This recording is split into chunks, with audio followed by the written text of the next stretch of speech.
What's going on, Herd? Welcome back to the channel. Thanks for tuning in to another video. Today we're going to be revisiting our Desert Drift video series where we purchase vehicles in-game, build those cars up to drift spec, and then test those cars rigorously to see if they have the ability to be drift cars.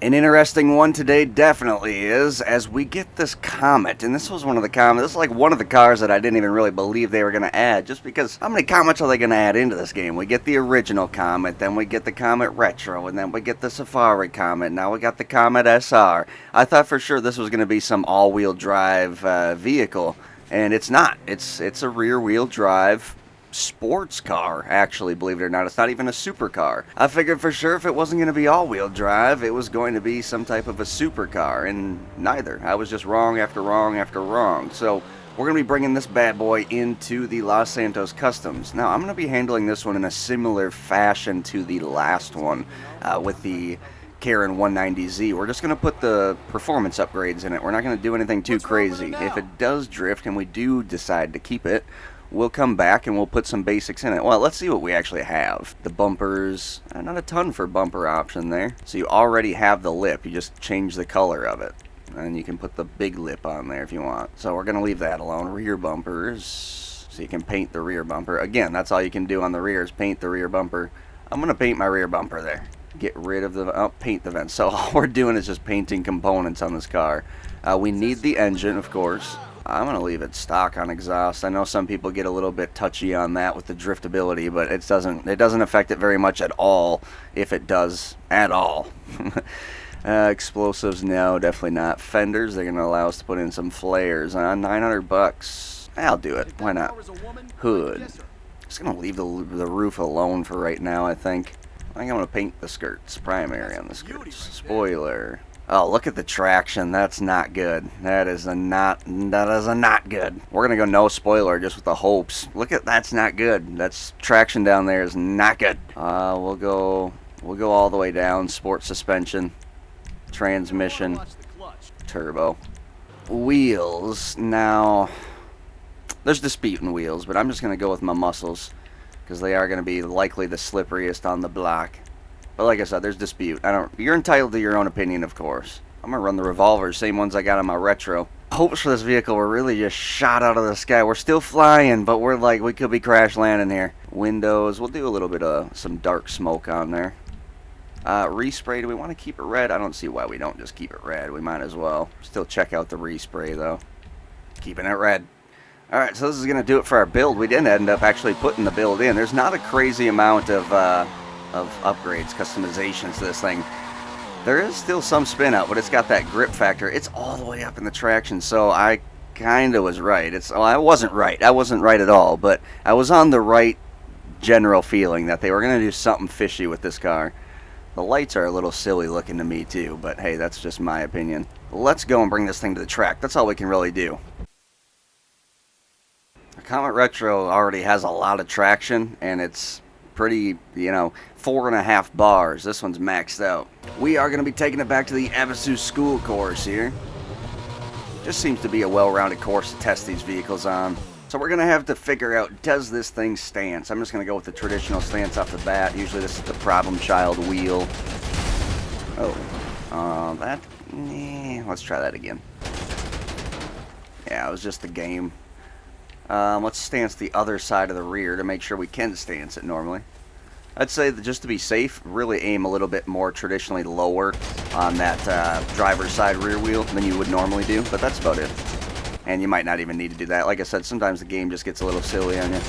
Alright, now this one's the moment of truth since it is a front engine mounted car. Has the potential of smoking. And we have a traditional stancer here. Alright, this is the moment of truth. As I was saying, I do like bringing them to this Havasu school course here on my Xbox One. It just really kind of allows the cars anything from a tight... We're going to be able to see if this thing can do anything for drifting.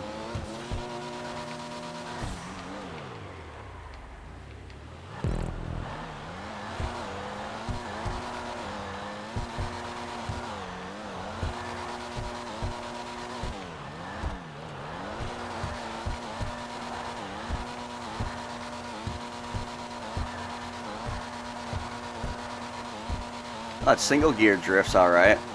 That's a single gear drift though. Let's go see if it actually does the old speed boost glitch. It just doesn't want to burn out. It just has too much traction.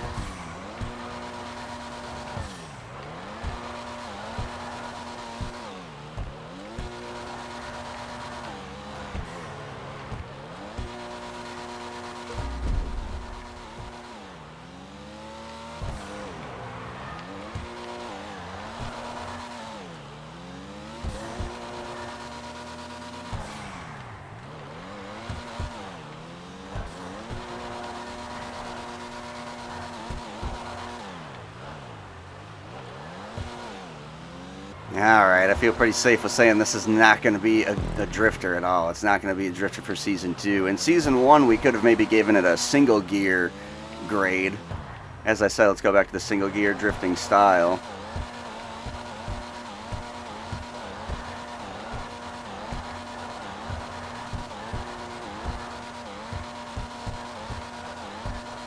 This is a completely different technique than the speed boost orient.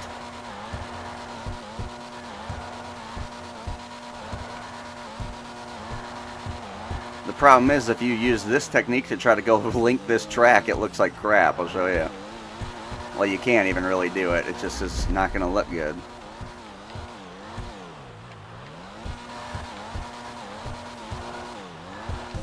Yeah, it's just, you just can't do it. So you need to use the faster style of drifting, and there's no burnout. There's no, there's nothing there. It's too much grip in this bad boy.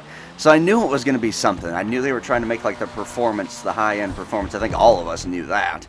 I just thought they were going to make it a little bit more clear to me that it was going to be your performance. So all-wheel drive or supercar or something along those lines. That's not all-wheel drive, it's rear-wheel drive. It's not a supercar, it's a sports car. It's definitely the best looking one. Well, I don't know. I like my retro a lot. I definitely do, especially with the customizations they allow me to have on it. But if they'd allow me to have the same, like that rear, the whole, this has some nice lines on it. I like the car, the look of it, but the performance, this one's getting sold, unfortunately. So this one, let's see what we can sell it for.